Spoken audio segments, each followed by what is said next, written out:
مجھے اس سے بھی اختلاف ہے، ہم اس پر بھی فیصلہ کر رہے ہیں، شیطان کہہ رہا ہوں، چاند کی پیدائش ہو چکی ہے، اس کی عمر شیطان کی بھی ہو چکی ہے، اس کی عمر اتنی ہے اور اس کی عمر اتنی. صحابہ کرام کو چاند کی پیدائشوں کا کوئی پتہ نہیں تھا، ہاں کبھی بھی نہ ان سے شریعت نے یہ بحث کی کہ اب چاند اتنے عرصے کا ہو گیا، اتنے گھنٹے کا ہو گیا ہے، اتنے، کچھ بھی نہیں.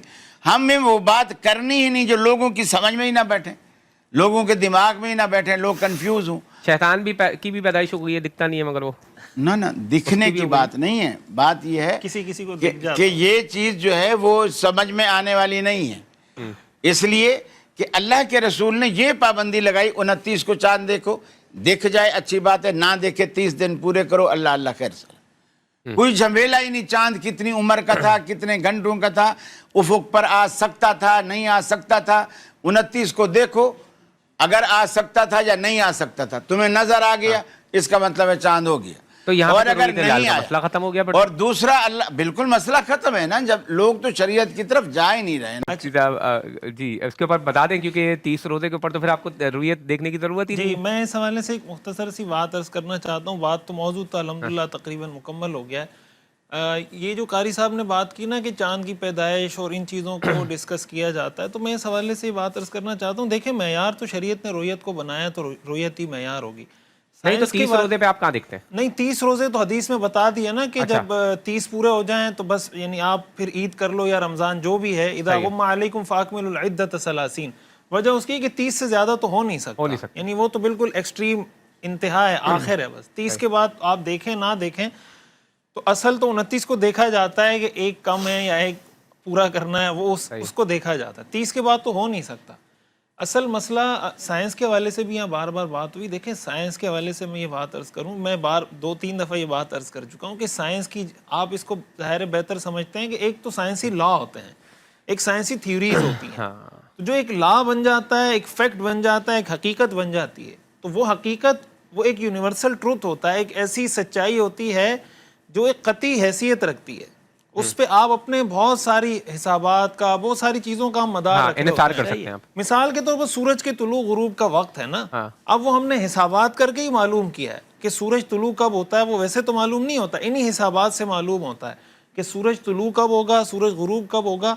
اب ہم سورج غروب ہوئے دیکھے بغیر اس کے مطابق افطاری کر لیتے ہیں، سحری کر لیتے ہیں، نماز پڑھ لیتے ہیں. ہم جا کے سورج کو دیکھتے نہیں ہیں. کیوں؟ اس لیے کہ ہمیں پتہ ہے کہ بار بار کے تجربات سے، دیکھ کر، مشاہدات سے یہ طے ہو گیا ہے کہ یار فلاں دن سورج اتنے بجے طلوع ہوگا، فلاں دن اتنے بجے غروب ہوگا.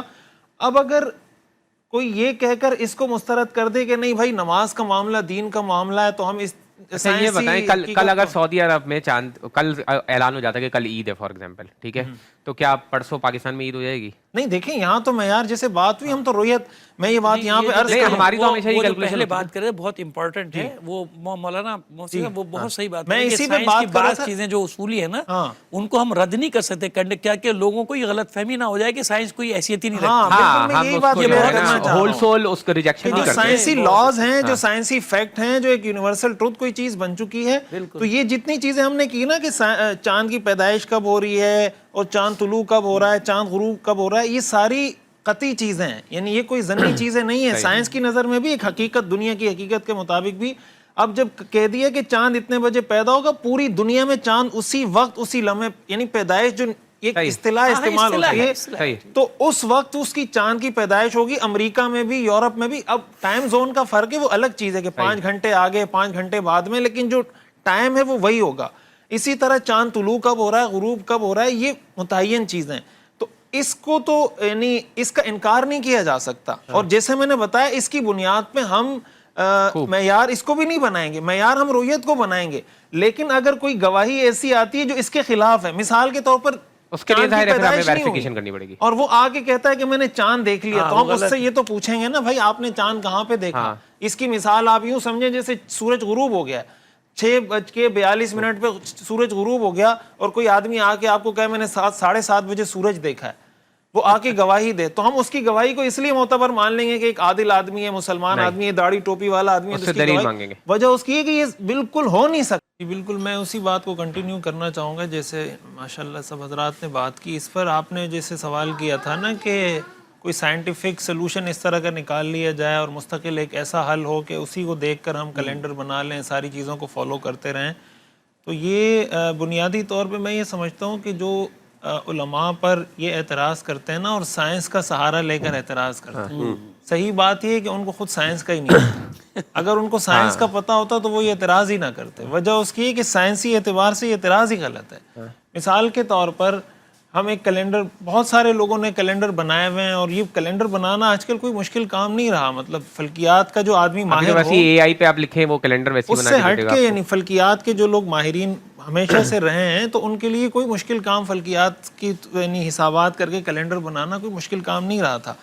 مسئلہ یہ ہے کہ آپ کیلنڈر بنا لیتے ہیں. مثال کے طور پر اس سال کا کیلنڈر پہلے سے بنا ہوا ہے کہ بھائی چاند نظر آئے گا یا نظر نہیں آئے گا یا اگلے سال. مثال کے طور پر اس نے حساب کر کے دیکھ لیا کہ چاند کی عمر 20 گھنٹے ہے اور چاند ویزیبل ہے, نظر آ جائے گا, کیلنڈر کے حساب سے اس نے سیٹ کر دیا. لیکن اب اگر بادل آ جاتے ہیں, اب بادل آنے کی صورت میں بادل آنے کی صورت میں ظاہر ہے کہ اب وہ کیلنڈر میں یہ تو نہیں لکھ سکتا کہ بادل آ جائیں گے تو اب عید ہوگی یا عید نہیں ہوگی. تو اب اگر وہاں پہ بادل آ جاتے ہیں, اس نے تو اپنا کیلنڈر بنا دیا تھا, آپ نے اس کے مطابق کر دی, اور ادھر بادل آ گئے اور شریعت کا حکم ہے کہ رویت کو معیار بناؤ, تو اب اس کیلنڈر کو اگر آپ معیار بناتے ہیں تو آپ یہ عید منانے جو جا رہے ہیں, رمضان کا روزہ رکھنے جو جا رہے ہیں, یہ آپ ایک شریعت کا کام کرنے جا رہے ہیں. شریعت نے آپ کو بتایا کہ آپ نے نہ ایگزسٹنس کو معیار بنانا ہے, نہ ویزیبلٹی کو معیار بنانا ہے. شریعت نے آپ کو بتایا کہ سائٹنگ کو معیار بنانا ہے.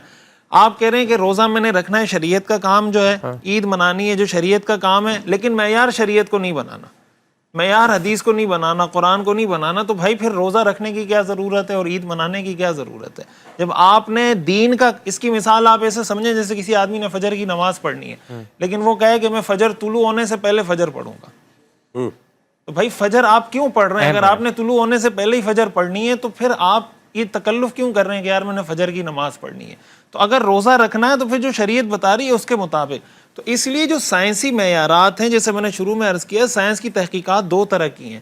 تو جو قطعی درجے کی تحقیقات ہیں اس کو تو شریعت نے معیار بنایا ہے. اب سورج کے جو مسائل ہیں, سورج کا طلوع غروب کا مسئلہ, یہ ایک یقینی کیفیت رکھتا ہے, اس لیے طلوع غروب کا جو وقت بتا دیا جاتا ہے وہ یقینی ہے, اس کے مطابق روزہ افطار بھی ہو جاتا ہے, سحری بند بھی ہو جاتی ہے, سب کچھ ہو جاتا ہے. لیکن جو حسابات خود ظنی ہیں, کوئی سائنسدان کہہ رہا ہے 18 درجے پہ ہوگا تو نظر آئے گا, 18 گھنٹے کا ہوگا, کوئی کہہ رہا ہے 22 گھنٹے کا ہوگا, کوئی کہے گا, پہلے یہ آپس میں تو متفق ہو جائے نا. جب یہ آپس میں ہی متفق نہیں ہو رہے, آپ نے 18 کو معیار بنایا, دوسرا سائنسدان کہے گا میں تو مانتا ہی نہیں ہوں, 22 درجے سے پہلے نظر ہی نہیں آ سکتا, وہ کہے گا 24 گھنٹے سے پہلے نظر نہیں آ سکتا. تو اس لیے ان سائنسی معیارات کو دیکھا جاتا ہے, اس کی حقیقت کو سامنے رکھتے ہوئے دیکھا جاتا ہے کہ خود اس سائنسی معیار کی حیثیت سائنس کی نظر میں کیا